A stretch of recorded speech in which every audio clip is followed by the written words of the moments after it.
Người đàn ông vượt ngàn dặm vào thành tìm vợ. Nhưng nhà mẹ vợ lại đang lăn tăn không biết có nên tiếp đãi không. Chẳng ai ngờ Giang Cảnh đã sớm đuổi người ta đi rồi.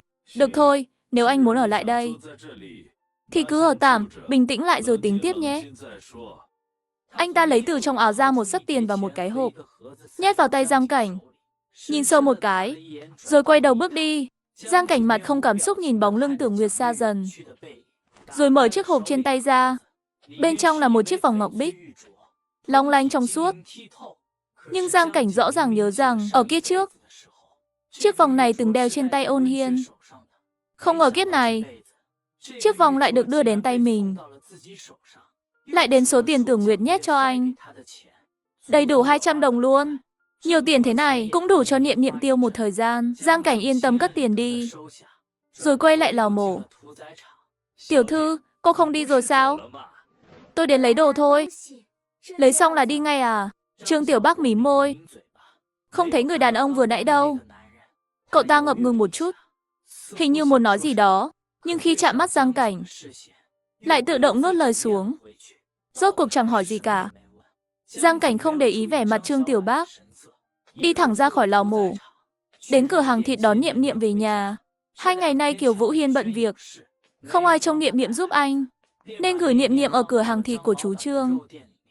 Cửa hàng này bình thường do Trần Phong trông coi, cũng là bạn thân của Kiều Vũ Hiên.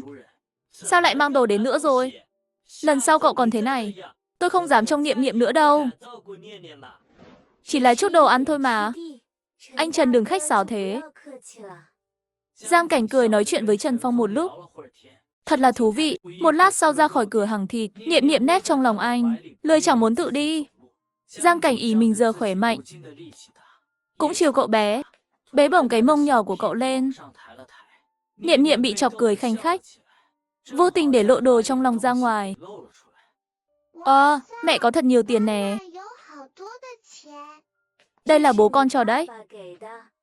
Mẹ với bố không phải định tìm bố mới cho con sao? Đây là của bố mới cho hả? Là của cậu bố con cho đấy. Cậu bố vừa đến tìm mẹ xong, lúc đi nhét cho mẹ đống tiền này. Đợi Tết mẹ mua quần áo mới cho con mặc nhé. Niệm Niệm bĩu môi, khuôn mặt nhỏ xị xuống, ngoan ngoãn dạ một tiếng. Dù cậu còn nhỏ tuổi, nhưng chuyện trong nhà đã hiểu rõ. Giang Cảnh muốn ly hôn thì không thể giấu. Nhưng anh không để ý. Kể từ khi nhắc đến bố, mặt Niệm Niệm đã nhăn nhó lại. Niệm Niệm sao thế? Có gì muốn nói với mẹ không? Mẹ, con nói thầm với mẹ một chuyện nhé. Chuyện gì thế? Hôm mẹ với cậu đi ra ngoài, con ở nhà một mình. Hình như nghe thấy bố gõ cửa. Lúc đó Tưởng Nguyệt gọi tên Giang Cảnh.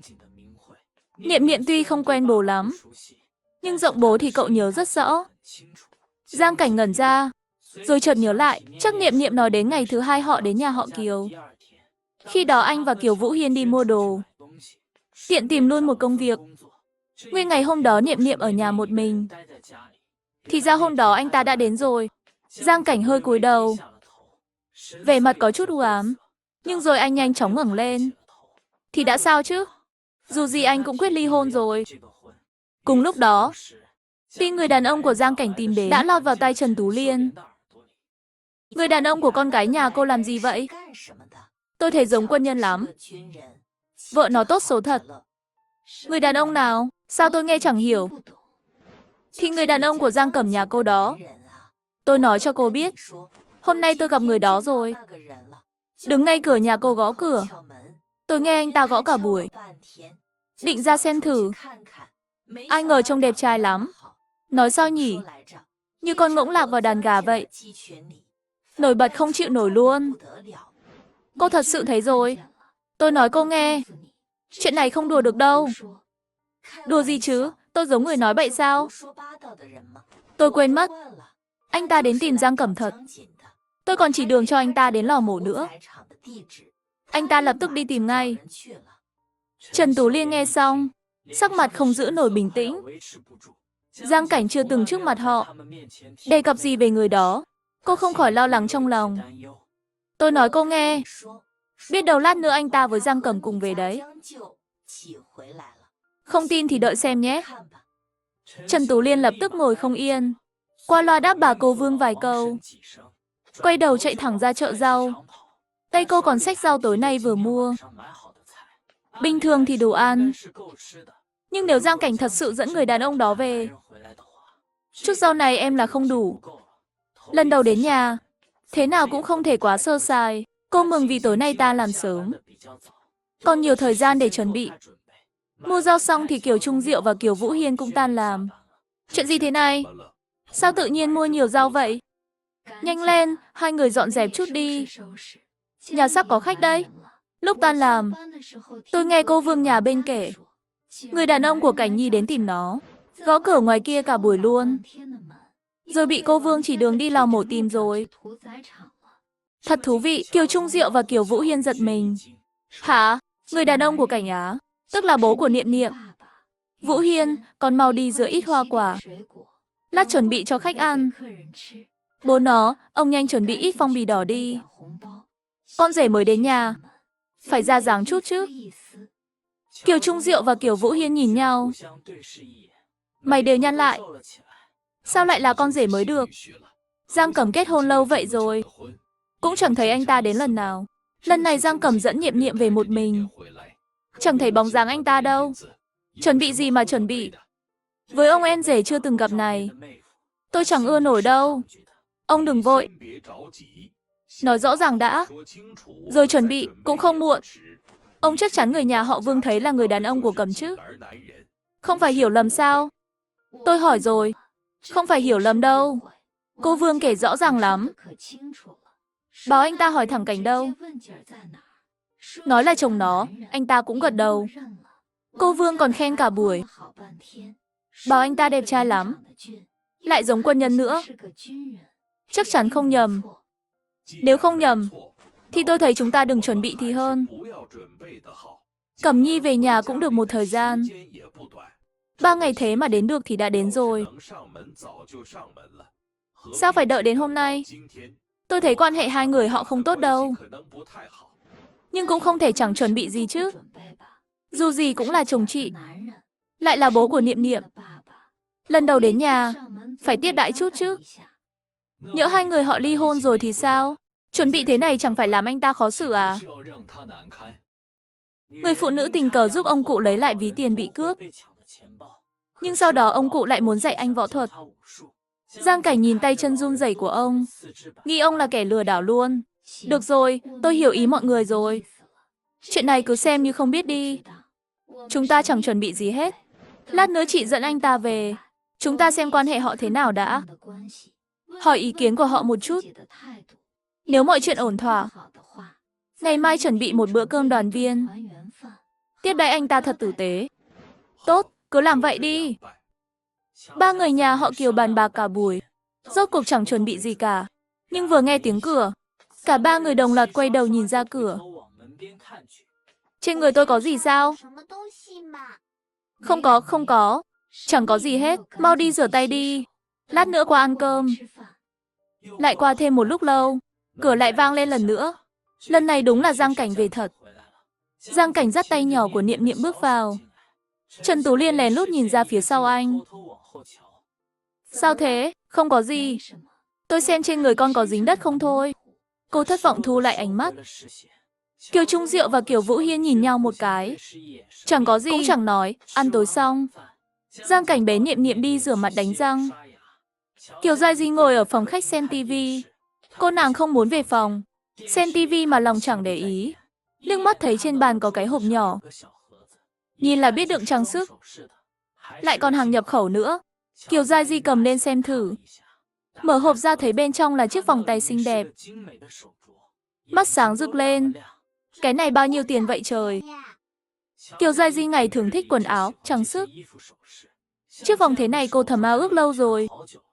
Mỗi lần đi qua tiệm trang sức, đều cố ý nhìn thêm vài lần. Tiếc là đắt quá, cô không nỡ mua thứ xịn vậy. Không kìm được, cô đeo thử vòng lên tay. Cổ tay trắng nõn, chiếc vòng tinh xảo. Càng nhìn Kiều Giai Di càng mê mẩn. Cái này của mẹ đấy. Niệm Niệm không biết từ lúc nào đứng bên cạnh. Cái này của mẹ. Không được đeo, sao con biết là của mẹ? Đồ tinh danh nhỏ này. Con biết mà. Niệm Niệm lẩm bẩm một câu, với tay nhảy nhót 2 cái. Kiều Giai Di thấy cậu nhảy hăng say, trêu thêm vài cái cho vui, rồi mới miễn cưỡng tháo vòng ra, đưa cho Niệm Niệm. Cậu ngẩng mặt nhỏ, nở nụ cười mềm mại ngọt ngào với cô. Cầm vòng chạy về phía Giang Cảnh. Giang Cảnh tưởng Niệm Niệm buồn ngủ, bế phốc cậu lên. Ai ngờ Niệm Niệm ngọ nguậy trong lòng anh. Ra dấu bảo anh giơ tay lên, anh chẳng nghĩ nhiều, giơ tay ra luôn. Niệm Niệm liền lấy chiếc vòng ra, đeo lên cổ tay anh. Mẹ đeo cái này đẹp lắm. Chị mua cái này hả? Là bố Niệm Niệm tặng đấy. Bố Niệm Niệm hôm nay đến rồi à? Chỉ gặp ở lò mổ thôi. Anh thuận miệng nói một câu, không kể thêm gì. Nhưng Kiều Giai Di nghe xong lại thấy lạ lùng. Bố Niệm Niệm rốt cuộc là người thế nào? Mua được chiếc vòng đắt tiền thế này, lại còn đến tận nơi tặng chị Giang. Vậy xem ra anh rể đối với chị tốt lắm nhỉ? Sao lại sống không nổi, không hợp nhau sao? Kiều Giai Di thắc mắc cả đêm, kể thêm vài câu nữa đi mà. Nhưng thấy Giang Cảnh không muốn nói thêm, cô đành nuốt lời tò mò xuống. Chiếc vòng này sao mẹ không đeo? Mẹ không thích lắm. Mai đem bán đi. Mua kẹo cho Niệm Niệm ăn nhé. Con không cần kẹo. Mẹ đeo đẹp hơn. Hồi còn ở làng, Niệm Niệm từng nghe mấy cô bác khoe khoang về món trang sức mới, quần áo mới. Chỉ có mẹ cậu là chẳng có gì. Cậu thấy mẹ mình xinh đẹp, đeo gì cũng đẹp hết. Giờ khó khăn lắm mới có món trang sức xinh, mà lại định bán để mua kẹo cho cậu. Niệm Niệm thương mẹ lắm. Anh nghe ra ý con gái, lòng chợt dâng lên chút xót xa. Niệm Niệm không muốn bán, thì mẹ giữ lại nhé. Anh không muốn giữ đồ Tưởng Nguyệt tặng, nhưng Niệm Niệm cũng là con gái anh ta, cho gì cũng là chuyện nên làm. Niệm Niệm thích thì giữ lại, lớn lên đeo nhé. Ngày hôm sau tan làm, anh định đi mua một cái khóa để cất đồ quý và tiền. Thận trọng chút vẫn hơn. Vừa ra khỏi lò mổ, một bóng người vụt qua trước mắt anh. Nhóc con, đứng lại. Anh liếc nhìn bóng dáng phía trước, không do dự đuổi theo luôn.